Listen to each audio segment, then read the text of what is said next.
The sun bled crimson across the Arizona sky as the first gunshot echoed through the canyon walls. Ethan Cole pressed himself against the scorching rock face, his Colt on .45 steady in his weathered hand. And at 42, the former Civil War medic had seen enough death to fill a lifetime. But today, 3 men already lay dead in the gulch. 4 more hunted him now. The outlaw gang had been terrorizing settlers for months. Their leader was among the fallen, killed by Ethan's hand, and his men wanted vengeance. "I'll track you to Kingdom Come, Cole," a voice roared, carried on the wind. "That map dies with you." Ethan checked his ammunition. 7 bullets, 1 knife, a worn medical pouch, the same that had seen him through Gettysburg and Antietam.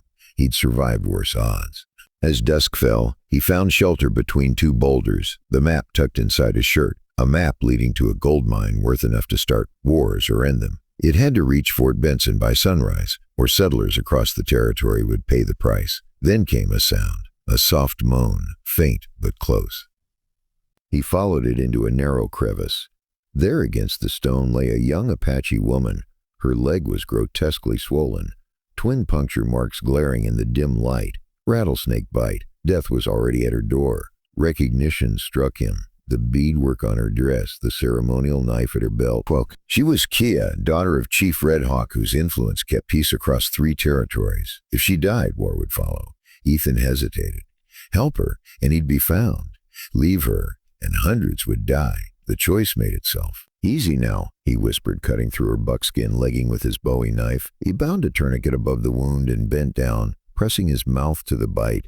Venom and blood filled his mouth, bitter as rust. Again and again he drew and spat, knowing each mouthful carried death. Kia's eyes fluttered open, fear and confusion flashing within. Her hand reached weakly for her knife. "I'm trying to help," Ethan said, mixing a poultice from his pouch. The words had barely left his lips when a bullet slammed into the rock beside him, showering dust. "I found you, Cole," came a shout. Ethan's world narrowed. He couldn't run. He couldn't leave her. He would make his stand here. The venom burned through his veins as he dragged Kia deeper into the crevice. "Stay quiet," he ordered, steadying his aim. The first outlaw appeared at the canyon's edge, silhouetted against the twilight. Ethan's finger tightened. 1 shot. 1 kill. The man dropped soundlessly. Return fire came fast, bullets ricocheting off stone. Kia crawled beside him, her dark eyes alert. "A more come," she warned in halting English. "There's a cave," Ethan said, nodding toward a shadow behind them. "Can you move?" Together they crawled inside, emerging into a tunnel lined with ancient Apache pictographs. "A sacred place," Ethan murmured. "They will follow," Kia said. "Let them try." He stacked rocks for cover, the venom already dimming his vision. Sweat drenched his face. His pulse raced. Kia studied him, her brow furrowed. Then, without asking, she took his medical pouch, mixing his herbs with something from her own satchel. "You saved me. Now I save you," she said, pressing a bitter paste to his mouth where the venom had entered. Before Ethan could speak, torchlight flickered at the cave's mouth. "Cole, give us the map and maybe the girl lives." Ethan raised his Colt. 3 of them," he whispered. "When I fire, you run deeper." "I do not run," Kia replied. Before he could argue, dizziness seized him. Kia steadied his arm. "Your fight now, my fight." As the outlaws advanced, Ethan struck a match and hurled it into a small packet of blasting powder. The explosion rocked the tunnel, collapsing the entrance in a hail of dust and stone. Silence fell. Ethan slumped against the wall, gasping. "Got us a little time." Kia pressed her medicine to his lips again. The paste burned, but soon the fire in his veins dulled. You are brave," she said softly. And my father would call you warrior." Ethan managed a faint smile. "Your father would probably shoot me on sight." "Why you help me then?" she asked. He stared into the shadows.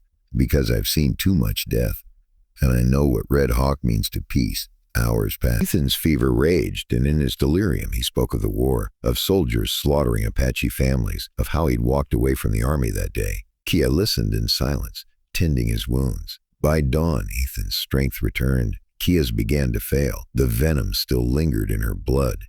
When they finally moved toward a second exit, she staggered. "Leave me," she whispered. "A map more important than 1 Apache." "That's not how this works," Ethan said, lifting her arm over his shoulder. Behind them, the sound of rock being cleared echoed. Their pursuers were close. They emerged into the pale light of morning and froze. "Into the line, Cole," said a voice. 3 outlaws stood waiting, rifles leveled. The leader, Cantrell's lieutenant, grinned. That map's caused enough trouble. Mr. Cantrell wants his gold mine, and he wants the Apaches blamed. Simple business. Cantrell, the land speculator, soon to be governor. Ethan's jaw tightened. Even at his best, he couldn't outdraw 3 men, and he was far from his best.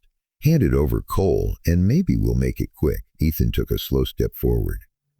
You know your mistake, he said. He's coming after a man who's already looked death in the eye today. The leader's finger tightened on the trigger, just as Kia drew Ethan's Colt from behind him and fired. The shot hit dead center. Ethan lunged, knife flashing, cutting down the second man while Kia dropped the third. But not before a bullet tore across Ethan's ribs, blood blooming down his side. Silence returned. Only the desert wind moved. Kia knelt beside the dying lieutenant. We take him, she said, to your people and mine. He will speak truth. Ethan grimaced. He won't survive the journey. He won't survive the journey. Or medicine man, Kia said. You make him live. Reluctantly, Ethan worked to keep the man breathing. Everything in him wanted to let the outlaw die, but something deeper, something he thought the war had burned away, compelled his hands to move. They built a crude travois and dragged the wounded man across the desert. By noon, the horizon shimmered with movement, riders from both directions. To the east, cavalry blew. To the west, Apache warriors. This could go bad, Ethan muttered. Kia lifted her chin. We stand together. 2 groups met in the wash, tension crackling in the hot air. Captain Reynolds of the 7th Cavalry dismounted, confusion clear on his face. A Cole? What the hell is this? From the Apache side came Chief Red Hawk himself. Fury and disbelief burned in his eyes as he saw his daughter beside a white man. Ethan stepped forward, the wounded outlaw at his feet.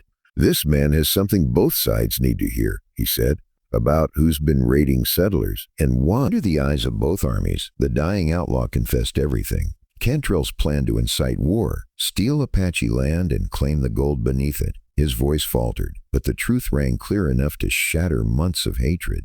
By midday, an uneasy council formed, soldiers and Apache leaders united by outrage. Red Hawk approached Ethan last. My daughter says you drew poison from her wound with your mouth, knowing it might kill you, he said gravely. Ethan nodded once. Even you fought beside her as brother, not enemy. She fought beside me too, Ethan replied. The chief studied him, then drew a ceremonial knife from his belt, its handle carved with symbols of strength. You are Neshoba now, he said. Wolf, the one who protects the pack. Ethan accepted the blade. I'm not sure I've earned that. You have, Kia said quietly, and our people will remember. When preparations began for the journey back, they shared no embrace, no farewell kiss, only a warrior's grip, forearm to forearm. Our paths will cross again, Kia said. I count on it, Ethan replied. 1 month later, Ethan Cole rode into Fort Benson wearing the badge of the New Indian Territory liaison, a post created after Cantrell's conspiracy was exposed. The once powerful speculator now awaited trial in Tucson. At Ethan's side hung the Apache knife, a symbol of blood and peace both. The frontier was still wild, still dangerous, but in one corner of it, understanding had taken root. As he dismounted, a young lieutenant handed him an envelope. Message for you, sir. Apache rider brought it. Inside was a small piece of bark painted with a wolf standing between 2 tribes. Beneath it, in careful English, were 3 words, the pack remembers. Ethan tucked it into his shirt pocket, close to his heart.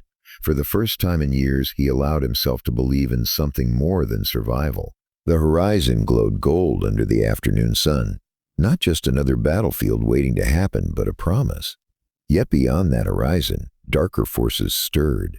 The conspiracy ran deeper than any of them knew, reaching to Washington itself. And soon, Ethan Cole, the wolf of Red Canyon, would be called to hunt again.